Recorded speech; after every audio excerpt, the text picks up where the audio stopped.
first tape. Okay. So, right. My name is Rabbi Jacob Feuerwerker. I've been a Mosmach Orthodox rabbi for a little bit over 36 years. Many people have asked me if I hate Ashkenazim. The answer is no, I do not hate Ashkenazim. But the way the modern Ashkenazic movement has been going since around between 1982 to 1984, and the extreme right-wing turn on one hand, and total hypocrisy on the other hand, I have a great deal of disdain for them.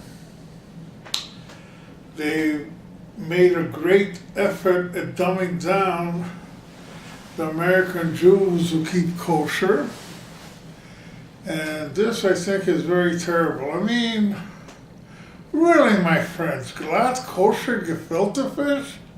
Who in heaven's name is examining the lungs of a carp? Does a carp even have a lung? When I was a teenager, I used to work as a commercial fisherman on Lake Erie. I never caught once a carp with lungs, or a buffalo fish, or a sucker, which is they market as mullet. A real mullet is a saltwater fish. It's a sucker, and call it a sucker. And then, what the heaven's name are they doing to the beautiful Hebrew language? I could understand those born before 1948, or even before 1956, and they learned Ashkenazic Hebrew. But why in heaven's name still push Ashkenazic Hebrew today? There's a company called Masorah Publication. Masorah means tradition. To what tradition are they hearkening back to? They started a new type of Hebrew transliteration called Yeshivish. I call it in Yiddish Drekish, or in Hebrew Zevelish. Zevel, for those who don't know Hebrew, means either garbage or animal excrement. And that is the value of their transliteration, in my opinion. They're dumbing down young people so much. There's one Ashkenazic synagogue I used to go to, I will not name names, but it's still in a part of a Jewish neighborhood, what's remaining of a Jewish neighborhood. At one time used to be the greatest Jewish neighborhood in this area of Northeast Ohio, but now it's dwindling, for the lack of a better word. And there's one young man, when he does a preliminary davening toward the end, referring to God's and Moses, that God sucked the heart out of Moses. Umatzatzta et lavado ne'ema lefanecha. You sucked his heart out because he believed in you, referring to God and Moses. What kind of idiocy is that? Then there's another older man who davens at the synagogue I go to, and sometimes instead of Hatzilenu min hagoyim, he says Hatzilenu min hagoyim. Chatzil is eggplant. Are eggplants going to really save us? Or is God going to save us? And then he goes even farther, at the end of Aleinu Be'al Cain, he goes, instead of Kachatuv, as it is written, he goes, Kakatuv. Is it really shit? Kaka means shit. But that's how he learned it. I mean, what kind of teaching is that? And then I found out from a couple of my older friends that the great tradition of the Ashkenazic Hebrew Academy especially when it was in his prior place, was to beat students up. Are you really going to teach students by beating them up? You know how many people that have turned and made it from Orthodox into totally non-Orthodox fake-dressing Jews? That is the effect of Ashkenazic method. Maybe they should look at the last letters of their name. I'm not going to outright mention it, but everybody knows what I mean. Spell Ashkenazi, and what is the last three letters? Spell Ashkenazim, and what is the last, depending on the transliteration, 4 or 5 letters? And are they acting likewise? Are they acting it out on their children in the school? Shame on them. Ashkenazic tradition and Israeli tradition, even from the days of the British Empire, the British Yamach Shemam v'zichronam tamid le'olam v'ed, were never allowed to strike children. In Israel, we loved our teacher. When I was a child in Israel, we mamash loved our teachers. We loved our principals. Here, when I came to this country, okay, when I first was in New York, they didn't allow corporal punishment of children. So therefore, most children did like their teacher, and most teachers were very likable. Even in junior high school, most teachers were very likable. I was fond of most of my teachers. Then I come to Cleveland, and in Cleveland they practice corporal punishment, probably learning it from the Ashkenazim. And lo and behold, most students hated their teachers. Most students hated their principal, although at Brush High School I happened to like my principal. Mr. Miller was a very nice person. But, you know, I had 1 or 2 teachers that I could say I liked, maybe 3 teachers that I could say, I'll take it, 3 teachers that I could say I really liked in high school, and the rest either was indifferent or I hated them. So my grade point average went from New York, where I was a 3.5, to when I graduated I was a 2.75. And same when I graduated from college initially. Although later on, taking other college courses on a limited basis, I was a 3.26 and a 3.75. Take it back, 3.76. And then let's bring back another thing about the Ashkenazim. The get issue. In New York, they're trying a new method on a get crisis that would cause women to be murdered, because it demands, as soon as the man and women are separated, whether they have a civil divorce or not, but they're not living together, the man must pay the woman $125 a month until he gives her a get. In New York, the courts greatly favored the woman. The get, although I do not believe it should be done, is the only thing a man has holding a woman to make a reasonable deal and concession on property division, alimony, child support, ad nauseum. Well, I do not believe a get should be held over a woman for that purpose. For many men, it's the only recourse. I had my civil divorce for my first wife here in Cleveland. The court ordered her to pay me $64,000 plus a joint bank account. The bank account I received, but that was a small amount of approximately $1,600. I never received a penny on the settlement of what she stole from myself and my partners, and I ended up paying my former partners. I did give her a get in May of 1982. Her name is Sheila Goldberg. Her former husband's name is Victor Rosenberg.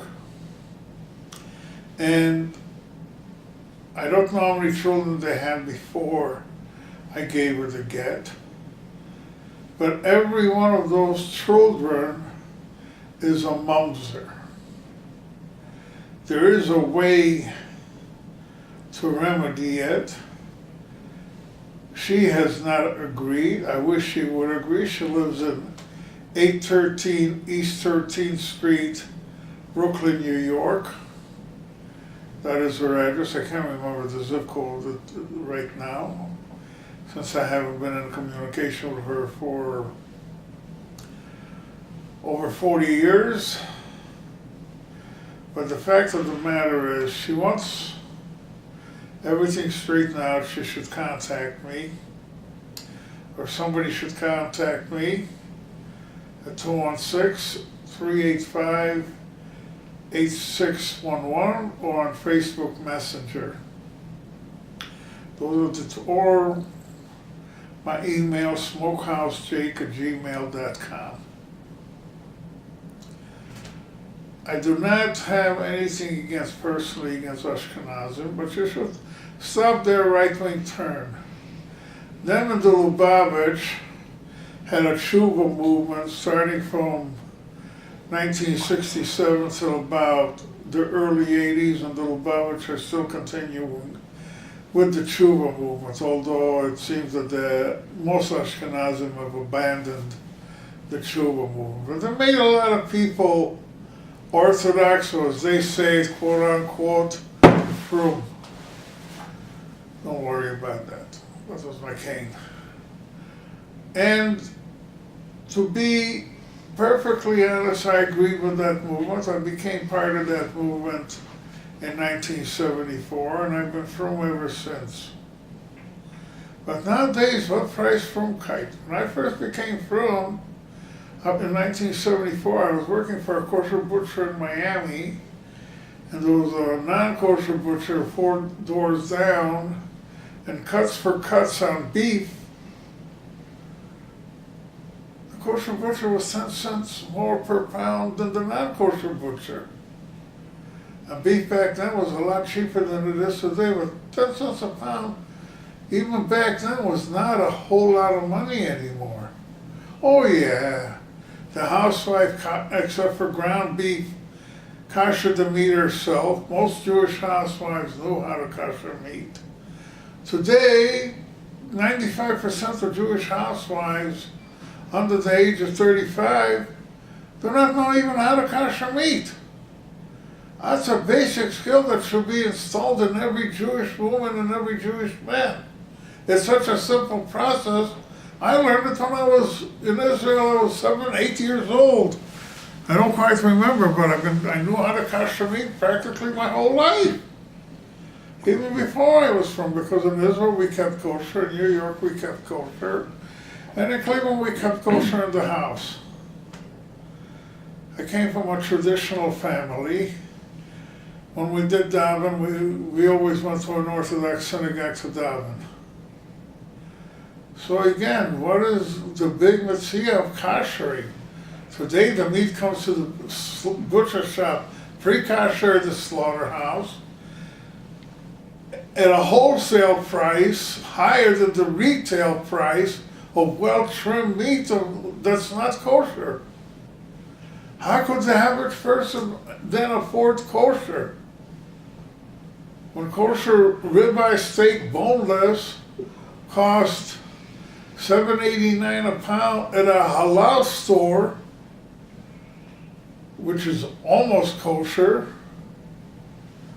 and then you go to a kosher butcher shop, it is boneless ribeyes are $20 a pound, and even at Costco, they're $17.95 a pound with a triangle K hashgacha.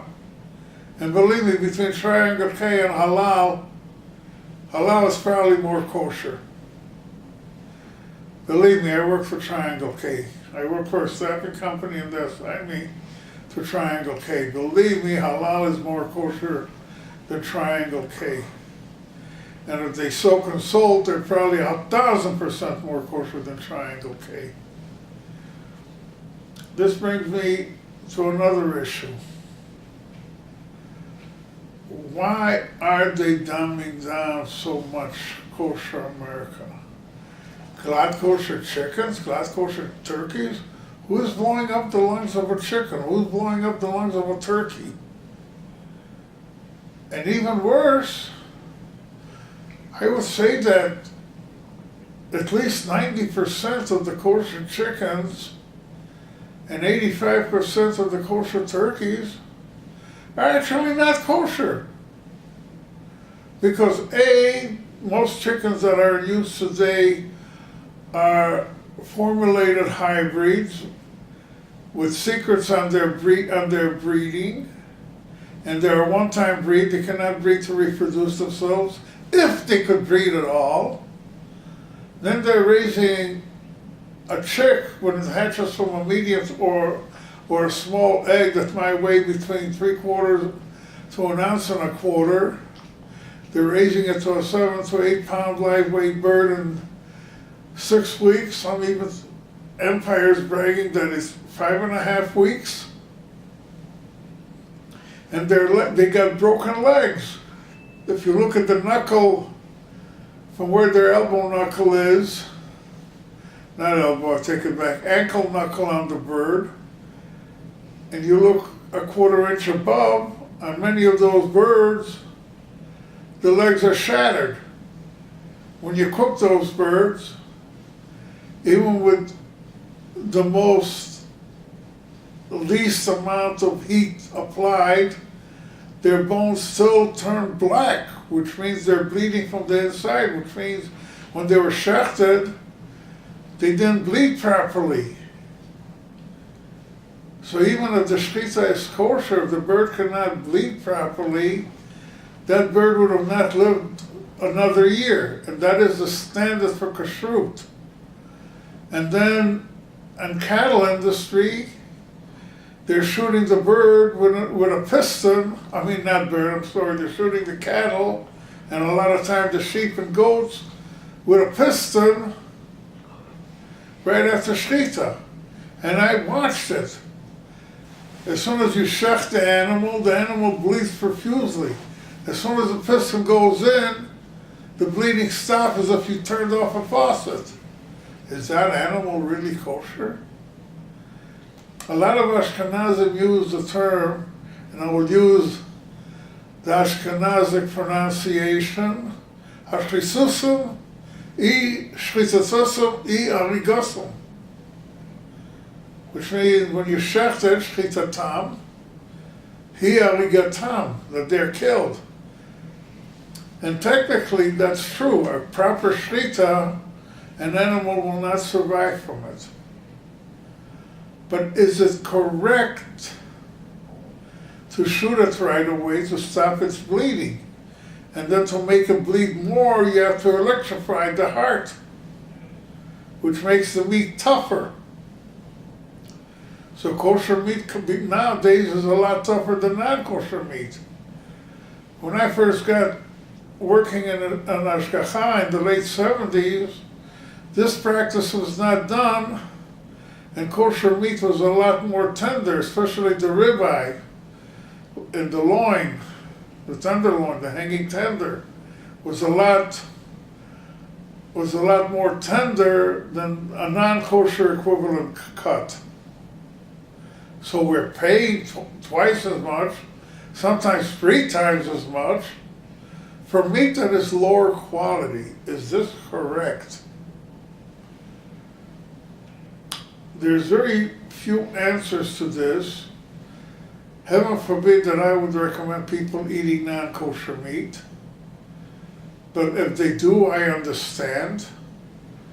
I used to see it all the time when I was the head butcher at Ava's a few years ago. Every time we raised our price to 10%, another 5 to 6 Orthodox kosher customers who kept Shabbat, who kept Yom Tov, who still walked to the synagogue on Shabbat. I saw them shopping for meat at Zagaros for non-kosher meat, because Zagaros has very little kosher meat, and it's all poultry. And even that is an outrageous price.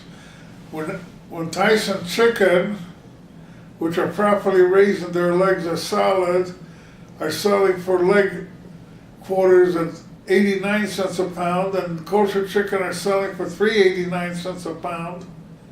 What is going on here?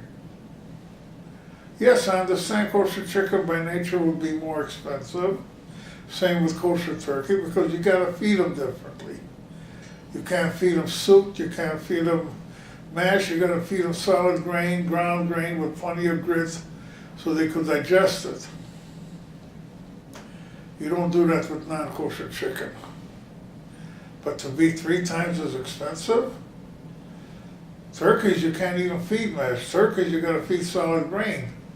So turkeys today, because they use solid grains for ethanol, by nature would be more expensive. Because they have to eat the solid grain. They can't eat the mash from the ethanol processing. But cattle, on the other hand, they're all bred the same way, they're all raised the same way, they're all shechted in the same slaughterhouse. Some are outright killed, which means they're just shot with a piston and then stuck. But in many commercial slaughterhouses or industrial slaughterhouses, 80% of the cattle are kosher killed. Today, less cattle, especially with bulls, are kosher inspected for the simple reason, the way of modern breeding technology of using artificial insemination, the bull's lungs are burned down because they use a cattle prod to stimulate the prostate of a bull so it'll produce more sperm every time. By the time the bulls go to the slaughterhouse, they're happy to get killed because of all the abuse they suffer throughout their life. You actually see a smile on their face when they're shafted, but then they get a growl on their face when they're shot. So obviously they still feel the pain of being shot by that piston. Is that kosher? In the next video, I will outline, for those who are concerned and who are willing, I will outline some answers to all of this. Thank you very much for paying attention.